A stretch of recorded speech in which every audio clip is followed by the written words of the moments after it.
ಪವಿತ್ರ ಗೌಡ ತಮ್ಮ ನಮ್ಮ ಹತ್ರ ಈಗ ಮೀಡಿಯಾದವರಲ್ಲಿ ಪರಪ್ಪನ ಅಗ್ರಹಾರಕ್ಕೆ ಹೋಗ್ತಿರ್ಬೇಕಾದ್ರೆ ವಿಡಿಯೋ ಮಾಡಿದ್ದಾರೆ. ಅದಕ್ಕೆ ಇವನು ಕೇಳಿದ್ರು, ನಿಮಗೆ ಮಾಡೋಕ್ಕೆ ಬೇರೆ ಕೆಲಸ ಇಲ್ವಾ? ಹೌದು, ನಮ್ಮ ಕೆಲಸ ಇಲ್ಲ, ಶೆಡ್ಗೆ ಬಾ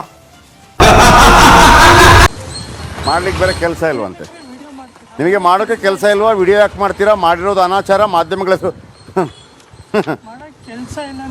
ಅಯ್ಯಯ್ಯೋ ಏನ್ ನಡೀತಾ ಇದೆ ಇಲ್ಲಿ?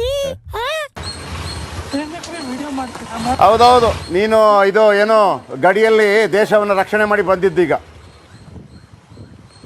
ನೀನು ಗಡಿಯಲ್ಲಿ ದೇಶ ರಕ್ಷಣೆ ಮಾಡಿ ಭಯೋತ್ಪಾದಕರನ್ನು ಕೊಂದು ಬಂದಿದ್ದು. ಏನಿದೆ ಗ್ರಹಚಾರವೋ, ಏನಿದೆ ವಿಪರೀತವೋ.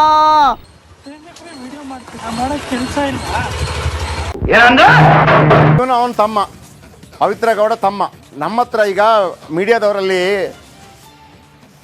ಪರಪ್ಪನ ಅಗ್ರಹಾರಕ್ಕೆ ಹೋಗ್ತಿರ್ಬೇಕಾದ್ರೆ ವಿಡಿಯೋ ಮಾಡಿದ್ದಾರೆ. ಅದಕ್ಕೆ ಇವನು ಕೇಳಿದ್ರು, ನಿಮಗೆ ಮಾಡೋಕ್ಕೆ ಬೇರೆ ಕೆಲಸ ಇಲ್ವಾ?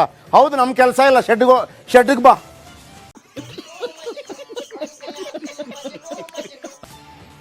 ನಮಗೆ ಮಾಡೋಕ್ಕೆ ಕೆಲಸ ಇಲ್ಲ, ಶೆಡ್ಗೆ ಹೋಗೋಣ ಬಾ, ಶೆಡ್ಡಲ್ಲಿ ಕುಂಟಾಬಿಲ್ಲ ಆಡೋಣ ಬಾ.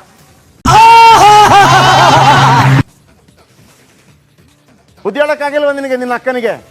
ಇಂಥ ಜನ ಎಲ್ಲಿ ಸಿಗ್ತಾರೆ ನಿಮ್ಗೆ? ಹೊಡಿರಿ ಚಪ್ಪಾಳೆ, ಹೊಡಿರಿ. ಇದು ನಮ್ಮ ದೇಶ ಅಂದ್ರೆ ನಿನ್ ಕೆಲಸ ಇರಲಿಲ್ವಾ? ಅದು ಇಷ್ಟೆಲ್ಲ ಅನಾಚಾರ ಆದಾಗ ಗೊತ್ತಿರಲ್ವ ನಿನಗೆ? ಚೆನ್ನಾಗಿ ಆಡಿಸ್ತಾ ಇದೀಯಾ? ಕರೆಕ್ಟ್ ಅಲ್ವಾ? ಚೆನ್ನಾಗಿ ಆಡಿಸ್ತಾ ಇದೀಯಾ? ಐ ನೋ ಎಲ್ರನ್ನ ಚೆನ್ನಾಗಿ ಆಡಿಸ್ತಾ ಇದೀಯಾ. ಅದ್ರ ಮೇಲೆ ನಮ್ಮ ಹತ್ರ ಮೀಡಿಯಾದಲ್ಲಿ ಇಷ್ಟೆಲ್ಲ ಹೌದು, ನಿಮ್ಮಂತ ಅನಾಚಾರ ಮಾಡ್ತಾರೆ. ನಿಮ್ಮಂತ ಅನಾಚಾರ ಮಾಡಿದವರನ್ನ ಹೆಡೆಮುರಿ ಕಟ್ಟಬೇಕು, ಅದು ಹೆಣ್ಣಾಗಲಿ ಗಂಡಾಗಲಿ ಅನ್ನೋದನ್ನ ತೋರಿಸ್ತಾ ಇರೋದು. ಇದು ಆಕ್ಚುಲಿ ಚೆನ್ನಾಗಿರೋದು.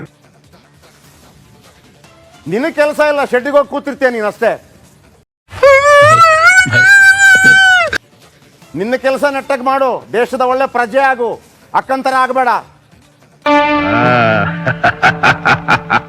ನಮ್ಮ ಮನಸ್ಸು ನಮಗೆ ಒಳ್ಳೇದು ಮಾಡಿದ್ರೆ ದೇವರು ಅಷ್ಟೇ ಸಾಕು.